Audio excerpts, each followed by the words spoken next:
فرماتے تھے آخری ٹائم میں انشاءاللہ ہم ٹائم پر نماز پڑھیں گے.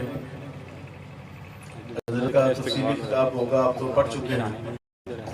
نماز ظہر ہم بعد میں پڑھیں گے. ایک تو یہ جامعہ قادریہ عالمیہ حافظ آباد کا سالانہ جلسہ تقسیم اسناد ہے. دوسرا آج 11 ربیع الاخر ہے.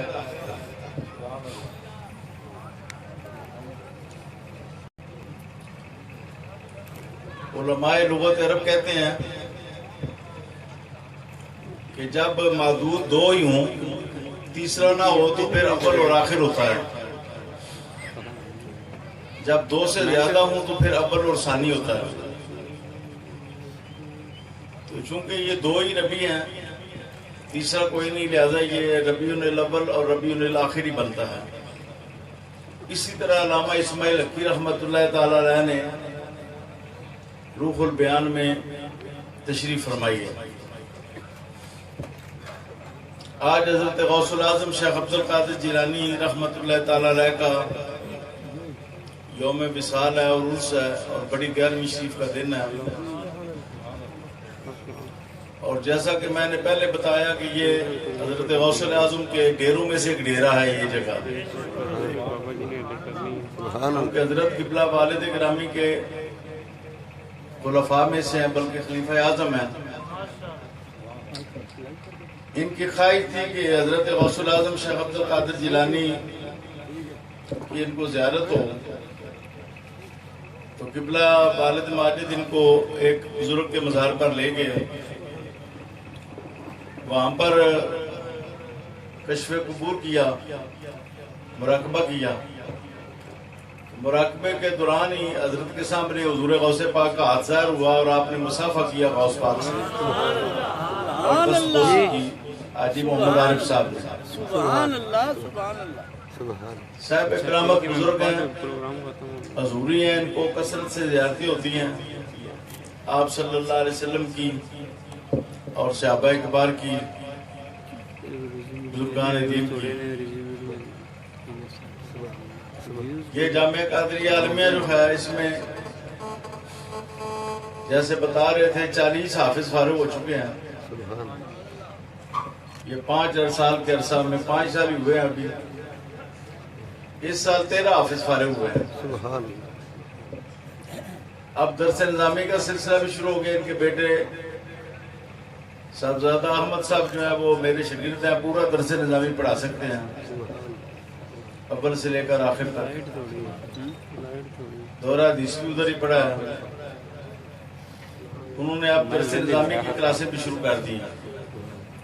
امید ہے کہ انشاءاللہ یہ مدرسہ آئندہ چند سالوں میں بہت بڑی درسگاہ بن جائے گا. علوم اسلامیہ کی درسگاہ بن جائے گا یہ مدرسہ. کچھ جگہ بھی انہوں نے خریدی ہے، لیکن مزید توسیع کی ضرورت ہے. اب آپ کی یہ ذمہ داری ہے کہ آپ مزید جگہ خریدیں، وہاں پر عظیم الشان عمارتیں قائم کریں اور لنگر کا بندوبست کرائیں. دوسری بات حضرت غوث الاعظم کے حوالے سے یہ ہے، آپ فرماتے ہیں فتشت الاعمال کلھا فما وجدت عملا افضل من اطعام الطعام. آپ فرماتے ہیں میں نے تمام اعمال کا جائزہ لیا گہرائی کے اندر جا کے، لیکن میں نے کوئی عمل نہیں دیکھا جس کی فضیلت کھانا کھلانے سے زیادہ ہو. کھانا کھلانا جو ہے یہ بہترین عمل ہے. آپ جانتے ہیں کہ جب حضور نبی کریم صلی اللہ علیہ وسلم مدینہ شریف میں جلوہ گر ہوئے تو سب سے پہلا جو آپ کا ارشاد تھا وہ یہی تھا، افشوا السلام وآتموا الطعام. تحفہ اسلام عام کرو آپس میں اور کھانا کھلاؤ. حضرت غوث الاعظم نے لنگر جاری کیا. طالب علم بھی کھاتے تھے، مہمان بھی کھاتے تھے، سب بھوکے کھاتے تھے. بغداد کے تمام لوگ شب و روز لنگر کھاتے تھے.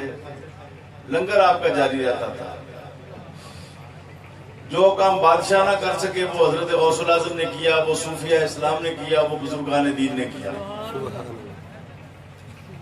آج ہی میں ایک کتاب کا مطالعہ کر رہا تھا، پہلے بھی مجھے تھوڑا بہت پتا تھا اس بارے میں. حضرت غوث الاعظم کی عمر 91 سال کے قریب ہے. 25 سال تو آپ پڑھتے رہے، پھر 25 سال جنگلات میں چلے گئے. کبھی رات غار میں گزار لی، کبھی کسی پہاڑ کی سرنگ میں گزار لی، پتے کھائے، پانی پیا چشموں کا،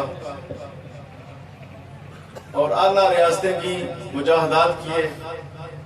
اور ہمیں بتایا آئندہ آنے والی مسلم نسلوں کو بتایا حرام کمائی سے مکان بنانے والوں اور حرام کمائی سے تر والا کھانے والوں، انسان گھاس کھا کے بھی زندگی بسر کر سکتا ہے اور انسان سرنگوں کے اندر رہ کے بھی زندگی بسر کر سکتا ہے. اس لیے کبھی حرام نہیں کھانا. کچھ بھی نہ ہو تو انسان کی زندگی کے لیے اللہ تعالیٰ نے اسباب پیدا کیے ہوئے ہیں. گھاس کھا کے بھی بندہ زندہ رہ سکتا ہے. پھر 50 سال کے ہوئے، اس کے بعد آپ نے نکاح کیا، 13 بچے پیدا ہوئے، سب کے سب ہی عالم. ایک بھی داڑھی منڈا نہیں تھا. آج کل پیر صاحب کے بھائی بھی داڑھی منڈے، بھتیجے بھی داڑھی منڈے، بھانجے بھی داڑھی منڈے، بیٹے بھی داڑھی منڈے. اور ایک بیٹا جو سجادہ نشین ہے، پہلے اتنی داڑھی، پھر جب پیر صاحب فوت ہو جائے تو وہ پوری کر لے. تو یہ داڑھی سنت تو نہیں ہوئی، یہ داڑھی تو پھر کاروبار کی داڑھی ہے. ہاں جی، باقی سب داڑھی منڈے ہیں، اور جس نے سجادہ نشینی کرنی ہے اس کی تھوڑی رکھ لی، پہلے چھوٹی، پھر اور بڑی، پھر اور بڑی، پھر اور بڑی. حضور غوث پاک کے 13 صاحبزادے ہیں، سب ہی داڑھی والے اور سب بھی عالم، سب بھی عارف، اور سب بھی محدث، سب بھی فقیہ، سب بھی مفتی، سب بھی مدرس، سب بھی استاد. حضرت غوث الاعظم خود بھی پڑھاتے تھے، آپ کے نیچے بھی اساتذہ پڑھاتے تھے، اور ایک سال میں 4000 علماء فارغ ہوتے تھے. 4000 ایک سال میں 4000 علماء فارغ ہوئے. 40 سال پڑھاتے رہے. 40 کو آپ 4000 سے ضرب دیں تو یہ 1,60,000 علماء بنتے ہیں. سبحان اللہ، سبحان اللہ. یعنی سب سے زیادہ توجہ حضرت غوث الاعظم نے علم پر دی. آپ کی مجلس بھی مجلس علم ہوتی تھی، اور 400 منشی بیٹھے ہوتے تھے. 400 منشی جو آپ کا آواز لکھتے تھے، پھر وہ مختلف علاقوں میں بھیجا جاتا تھا. اس زمانے میں یہ فوٹو کاپی کی مشینیں تو نہیں تھی. حضور غوث پاک کو اس قدر علم کی اشاعت کے ساتھ آپ کا ذوق تھا کہ 400 منشی بٹھائے ہوتے تھے جو آپ کا آواز سنتے اور پھر وہ لکھتے، پھر وہ مختلف علاقوں میں بھیجا جاتا. اور وہ مجلس کیا ہوتی تھی؟ وہ علوم و معارف کی برسات ہو رہی ہوتی. بادشاہ آتے، مستنجد باللہ آپ کے پاس کئی مرتبہ آیا. آپ جب وہ پتہ چلتا بادشاہ آ رہا ہے بات سننے کے لیے، تو آپ اندر چلے جاتے ہیں تاکہ اس کے لیے قیام تعظیمی نہ کروں. پھر جب وہ بیٹھ جاتا تو پھر آپ باہر نکلتے، پھر وہ آپ کے لیے قیام تعظیمی کرتا. سبحان اللہ. کبھی آپ کسی بادشاہ کے لیے کھڑے نہیں ہوئے، کبھی آپ کسی بادشاہ کے دروازے پر نہیں گئے، کبھی آپ نے کسی بادشاہ کی مشتبہ اور مشکوک روزی کا ہدیہ قبول نہیں کیا. یہ مستنجد باللہ 10 تھیلیاں لے کر آیا دینار کی، اشرفیوں کی.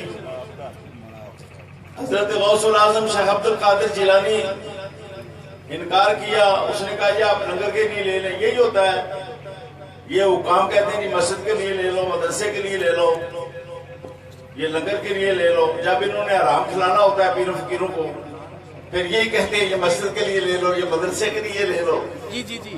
ہاں، یہ لنگر کے لیے جناب پیش کر رہے ہیں. تو غوث پاک نے 2 تھیلیاں پکڑ کے نچوڑی تو ان میں سے خون بہنے لگا اور فرمایا مستنجد باللہ اللہ سے شرم کرو، اللہ کی شرم کرو، اور تم یہ لوگوں کا مال دولت جو جس پر تم امین ہو اور محافظ ہو اس کو تم نے اپنا ذاتی جاگیر بنا لیا ہے اور مجھے تحفہ پیش کرتے ہو۔ اگر تم حضرت عباس ام رسول کی اولاد میں سنا ہوتے تو اتنا خون بہتا کہ ندیاں جاری ہو جاتی۔ اللہ اکبر۔ بہرحال حضرت غوث الاعظم کو اللہ تعالیٰ نے بہت فضائل عطا کیے، جن میں میرے نزدیک تو سب سے بڑی فضیلت یہ ہے کہ آپ نے ہزاروں لاکھوں علماء پیدا کیے، فقہاء پیدا کیے، محدثین پیدا کیے جو پوری دنیا میں پھیل گئے۔ آج اگر ہمیں حضور نبی کریم سے محبت ہے یا حضرت غوث الاعظم سے محبت ہے یا اپنے اپنے مشائخ سے، تو پھر ہمارے مشائخ نے تو علم کی اشاعت کی ہے۔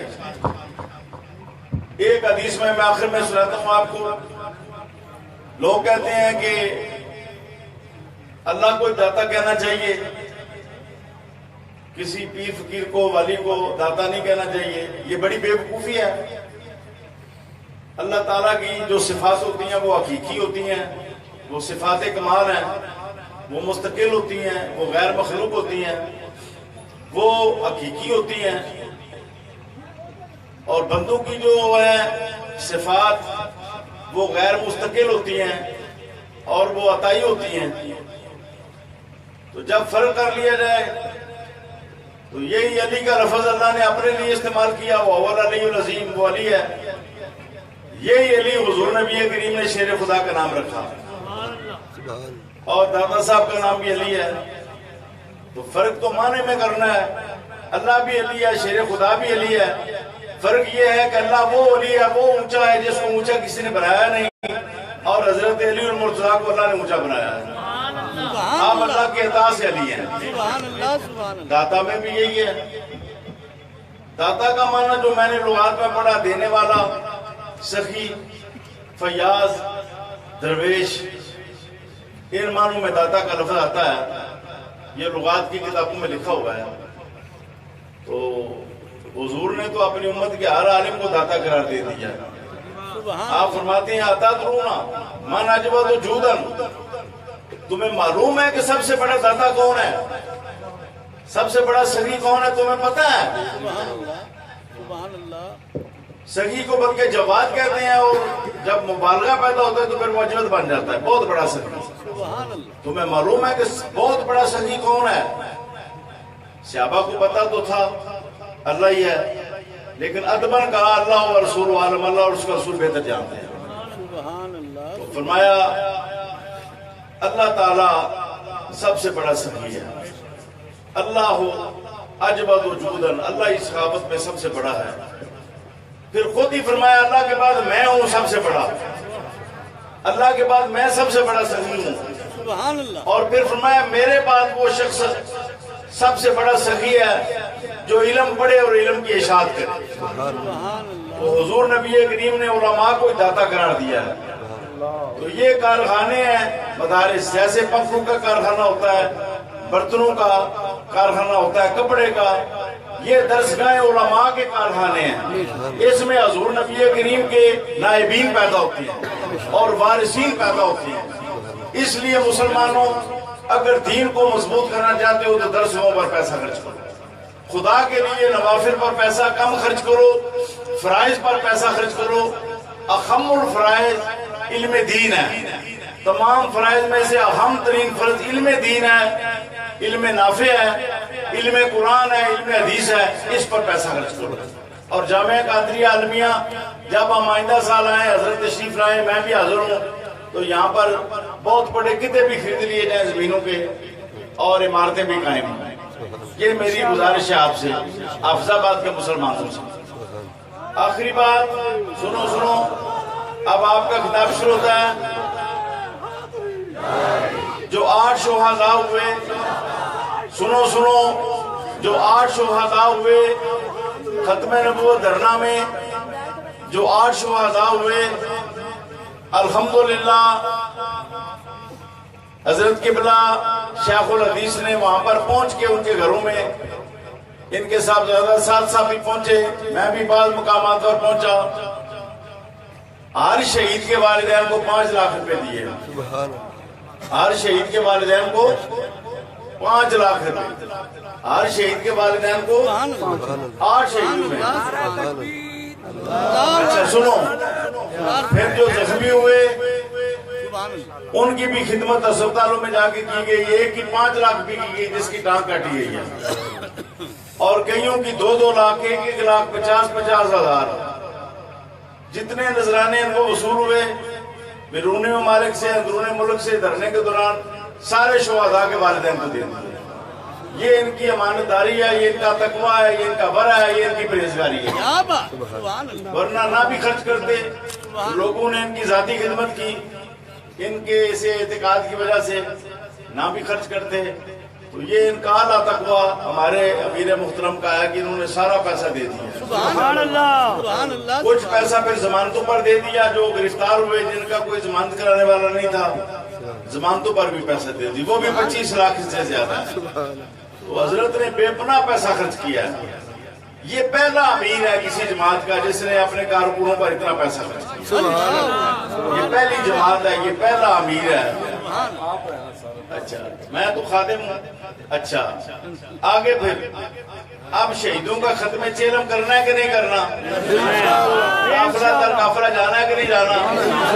4 تاریخ کو راول پنڈی میں لیاقت باغ کو بھرنا ہے کہ نہیں بھرنا؟ غازی ممتاز حسین قادری رحمۃ اللہ تعالی علیہ کے جنازے کا وہ کیف پیدا کرنا ہے کہ نہیں کرنا؟ روڈیں بھرنی ہے کہ نہیں بھرنی؟ سڑکیں بھرنی ہے کہ نہیں بھرنی؟ تو پھر ہر جگہ سے قافلہ تیار ہونا چاہیے، ہر مدرسے سے، ہر مسجد سے، ہر خانقاہ سے، ہر گلی سے، ہر محلے سے، ہر گاؤں سے۔ آج ہی سے تیاری کرو، 4 تاریخ کو 9-10 بجے پہنچنا ہے پنڈی میں، 4 تاریخ کو 4 جنوری کو جمعرات کے روز آپ سب نے وہاں پر پہنچنا ہے انشاءاللہ 4 بجے کے قریب۔ عرس مقدس کی اور کل پاکستان تائیدار ختم نبوت کی تقریب ختم ہو جائے گی، آئندہ کا نیا عمل دیا جائے گا، نہ صرف آپ کو، پوری ملت مسلمہ کو اور تمام اسلامیان پاکستان کو تحریک لبیک یا رسول اللہ آئندہ کا نیا عمل پیش کرے گی، اس کے لیے پوری تیاری کریں۔ اب میں خود ہی اعلان کرتا ہوں، اب تشریف لاتے ہیں قائد ملت اسلامیہ عطائے رسول۔ اچھا عطائے رسول تو واقعی عطائے رسول ہے، لیکن یہ خطاب انہوں نے خود نہیں تجویز کیا، نہ میں نے تجویز کیا ہے۔ وہاں پر ہم جب آئے نا پنڈی بھٹیاں میں، تو وہاں پر ایک سید زادے نے کہا جی آپ عطائے رسول ہیں، سبحان اللہ، آپ نبی پاک کا عطیہ ہیں، امت کے لیے نبی پاک کا عطیہ ہیں۔ واقعتا نہیں، آپ جو کام کر رہے ہیں نبی پاک کا عطیہ ہیں، عطائے رسول، عطائے شیخ الحدیث علامہ حافظ خادم صاحب رضوی صاحب خطاب فرمائیں۔ سبحان اللہ۔ لبیک لبیک لبیک یا رسول اللہ، لبیک لبیک لبیک لبیک یا رسول اللہ، لبیک لبیک یا رسول اللہ، لبیک لبیک لبیک یا رسول اللہ، لبیک لبیک لبیک یا رسول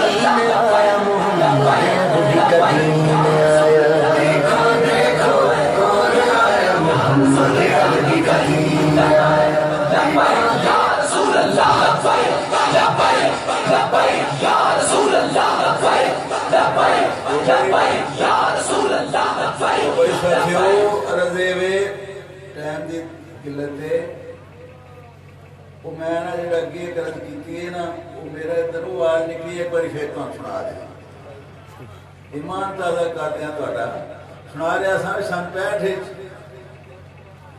انڈیا نے پہلا بم سٹیا پاکستان تے، تو وان شریف ایک درویش دا مزار ہے، انہاں تے سٹیا قاضی محمود رحمت اللہ علیہ، سلطان قاضی محمود رحمت اللہ علیہ، تے بم چھٹا نا انہیں چھٹیا، تو اس علاقے نا ایک درویش نے ایک گل پڑھائی، انہوں نے ڈھیر ساری گلاں لکھی ہیں، میں ایک تھوڑی جی مرد کرنا، پر بم سٹ کے اوان شریف ہوتے، بم سٹ کے اوان شریف ہوتے گیڑ کافراں پٹھا چا گیڑیا ہے وہ انج لگتا ہے جکن سو مناتیاں نے کسے محمود نو چا چھیڑیا ہے کیا بات سبحان انج لگتا ہے جکن سو مناتیاں نے کسے محمود نو چا چھیڑیا ہے تے میں بھی جڑی عرض کرنا پیا گلی گلی لکار دے رہا قانون چھیڑ کے ختم نبوت والا تے پاکستان دی اسمبلی والیاں گیڑ پٹھا چا گیڑیا ہے قانون چھیڑ کے ختم نبوت والا پاکستان دی اسمبلی والیاں گیڑ پٹھا چا گیڑیا ہے وہ انج لگتا ہے جتنا مرضیاں دیا یارہ نے آقا دو جہاں صلی اللہ علیہ وسلم دیا خادمین کو کیا چھوڑے سبحان اللہ